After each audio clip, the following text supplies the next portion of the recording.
चूहा आया, पूजा के लड्डू खा गया। अब पूजा की माँ बोली, मेरी पूजा के लड्डू गणेश खा गए, मेरी पूजा के लड्डू गणेश खा गए। तब तक एक पड़ोसन आ रही, अरे बहन, भगवान ने तो लड्डू खाए और सिस्टम पर नजर तो डालो कि लोग क्या क्या खा रहे हैं। क्या बोले, आज तो एक सर्प सांप कोने में बैठा बैठा हंस रहा है, आज का इंसान ही इंसान को डस रहा है। बोले, तेरी पूजा के लड्डू गणेश खा गए, अब कुछ भारत के नेता पूरा देश खा गए। महाराज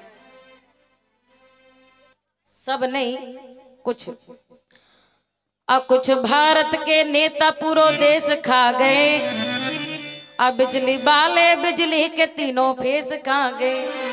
एक बोली, बिजली वाले बिजली के तीनों फेस खा गए, टीआई मुंशी दरोगा मेरो केस खा गए।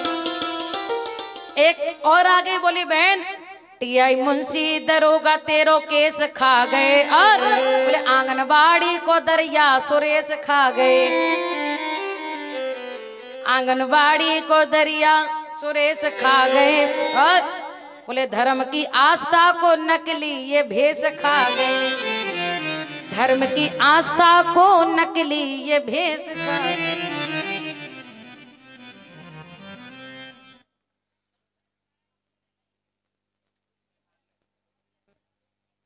अब कन्हैया अपने मित्रों को लेके आते हैं, अपने सखाओं को लेके आते हैं, बछड़ों को लेके आते हैं। ब्रह्मा जी ने प्रार्थना की, भगवान श्री कृष्ण से प्रार्थना की, विनती की। अब भगवान कन्हैया ने ब्रह्मा जी को क्षमा किया और अपने मित्र और अपने बछड़ों को लेकर के आ गए। अब 1 साल बाद कन्हैया के मित्रों ने आके कहा, मैया आज तुम्हारे कृष्ण ने अघासुर का वध कर दिया। अब कन्हैया के मित्रों को तो ये लग रहा है कि हम तो सुबह गए वो शाम को आ गए। अब उनको क्या पता कि 1 साल बीत गया। अब कन्हैया के जो मित्र है ना मातो, उनको कुछ पता ही नहीं है। उनको तो ऐसा लगता है हम सुबह आए थे शाम को जा रहे हैं। अब उनको नहीं पता कि 1 दिन में 1 साल बीत गया, इधर क्या लीला हो चुकी है। और जब कन्हैया थोड़े बड़े हुए तो कुछ माता बहने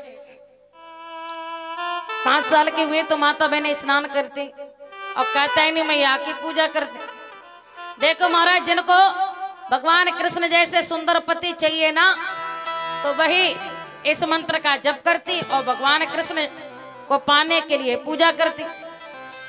अब भैया ध्यान से सुनना, और सुनना वही जिनको जरूरत है।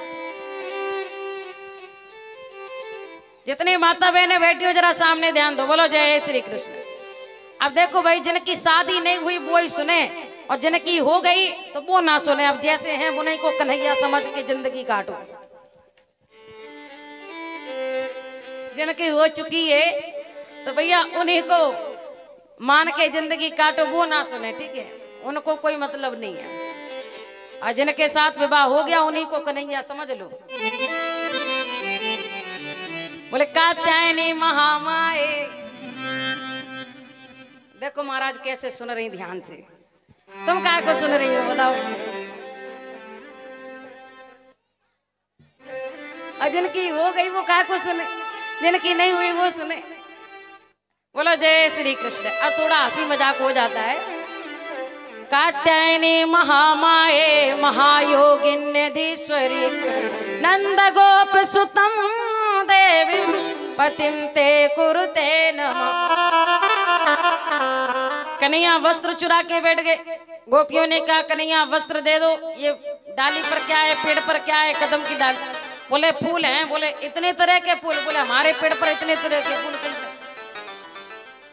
अब गोपियों ने कहा कि ये तो निर्गुण निराकार है, इनसे क्या छिपा है और इनके सामने कैसा पर्दा। कुछ लोग कहते हैं क्या भगवान को शोभा देता है माता बहन स्नान कर रही हो और कोई वहां जाके खड़ा हो जाए, क्या ये मर्यादा है? क्या भगवान को शोभा देता है? ऐसा नहीं है। भगवान कन्हैया ने जब वस्त्र चुराए तो वो 5 साल के थे। अब 5 साल का बच्चा तो स्त्री पुरुष के भेद को जानता नहीं है। 5 साल के बच्चे के हृदय में तो कोई बुरी भावना होती नहीं है। इसलिए कन्हैया ने जब वस्त्र चुराए तो वो बालक थे, बच्चे थे। और दूसरी दृष्टि से देखो तो वो ईश्वर है, और ईश्वर से क्या छुपा है, ईश्वर से क्या पर्दा है बताओ। कर्म दुनिया से अपने छुपा जाएगा, लेकिन प्रभु नजरों से बचकर कहाँ जाएगा। दुनिया से तुम अपने आप को छुपा सकते हो, पर्दा कर सकते हो, भगवान के सामने कैसा पर्दा, वहां तो सब साफ साफ है, भगवान से क्या छुपा है। तो गोपियों को भगवान ने समझाया कि इस प्रकार से स्नान नहीं करना चाहिए। एक स्त्री तभी सुंदर लगती है जब वो मर्यादा में रहती है, और जब तक स्त्री मर्यादा के अंदर है तभी तक वो सुंदर लगती है, और यही उसका श्रृंगार है, यही उसकी सुंदरता है। माता कन्हैया ने अविद्या रूपी वस्त्रों को चुराया, विद्या रूपी वस्त्रों को प्रदान किया, और उसी समय कालिया नाग आ गया। कन्हैया जब कालिया नाग आया, इतना जहरीला था, इतना विषैला था कि यदि 10 हाथ ऊपर कोई पक्षी उड़ता था ना यमुना जी के ऊपर, तो उस विष के प्रभाव से मर जाता था। कोई गाय बछड़े बेचारे जलपान करने के लिए यमुना जी के किनारे पर जाते ना, तो जल की बूंद मुंह में जाने से पहले किनारे पे पहुंचते ही मर जाते। हजारों बछड़े मर गए, हजारों गाय मर गई, हजारों लोग मर गए। एक दिन रात में कन्हैया बार बार दरवाजे पे जाती, बार बार आती।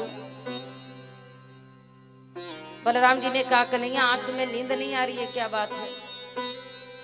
कन्हैया ने कहा बड़े भैया, दाऊ भैया, मेरे बछड़े मर रहे हैं, मेरी गैया मर रही हैं, मेरे मित्र मारे जा रहे हैं, मेरे लोग मारे जा रहे हैं, मुझे नींद कैसे आ सकती है।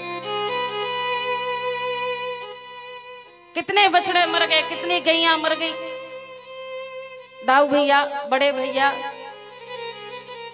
अच्छा एक बात हो रही है, यहाँ पे जितने मेरे भाई बैठे हैं ना, नौजवान भाई, सभी ध्यान दो, क्योंकि ये देश और धर्म आपको ही आगे बढ़ाना है। मेरे जितने नौजवान भाई बैठे हो ना आप, मेरे जितने नौजवान भाई बैठे हैं वो ध्यान से सुने, क्योंकि इस देश की और धर्म की जिम्मेदारी आगे उनको ही इस परंपरा को बढ़ाना है। भाई भाई भाई में प्रेम कैसा होना चाहिए, भाई भाई में एकता कैसी होनी चाहिए। मैंने पहले दिन कहा था कि घर का बंटवारा कर लेना, जमीन का बंटवारा कर देना, सामान का बंटवारा कर देना, लेकिन अपने भाई से जो रक्त का, जो खून का संबंध है, उसका बंटवारा तुम कैसे कर सकते हो। अपने भाई से कभी आत्मा से दूर मत होना, अपने भाई से कभी प्रेम से दूर मत होना, भाई भाई का प्रेम, भाई भाई की आत्मा से कभी अलग मत होना। घर का बंटवारा कर लेना पर आत्मा का बंटवारा कभी मत करना। भाई भाई हो तो कैसा हो। अच्छा मेरे राम जी को जब वनवास हुआ तो क्या राम जी रोए, सच बताना, नहीं रोए ना। जब राम जी को अपने पिता की मृत्यु का समाचार सुना तो राम जी को दुख हुआ, और जब सीता जी को उठाकर ले गया रावण तो राम जी ने विलाप किया। लेकिन जब लक्ष्मण जी को शक्ति लगी ना तो राम जी ने लक्ष्मण के लिए विलाप नहीं किया था, प्रलाप किया था, प्रलाप। आज जब अपने छोटे भाई को, अपने लक्ष्मण को जब मूर्छित अवस्था में, घायल अवस्था में प्रभु श्री राम ने देखा तो मेरे राम जी बार बार लक्ष्मण ही निहारी, रोवे ही राम मनुज अनुसारी।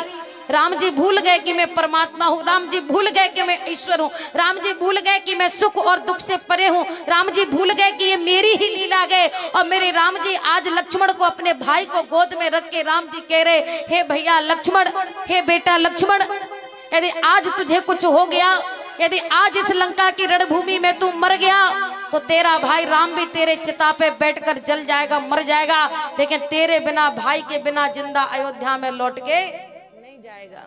ये होता है भाई। और राम जी ने पता क्या कह दिया, हे लक्ष्मण भैया, यदि मुझे ये तनिक भी पता होता, मुझे थोड़ा सा भी महसूस होता, आभास होता कि वन में आकर के लक्ष्मण जैसा भैया मर जाएगा, मेरा लक्ष्मण जैसा भाई, तू मेरा भाई नहीं है, मेरा बेटा है, तू मेरा छोटा भाई नहीं है, मेरा पुत्र है, मेरा बेटा है।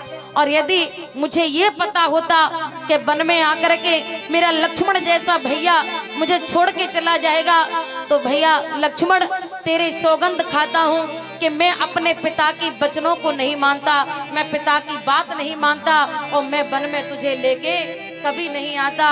राम जी ने कहा जो जन तेऊ बना बंधु बिछो और पिता वचन मन तेऊ।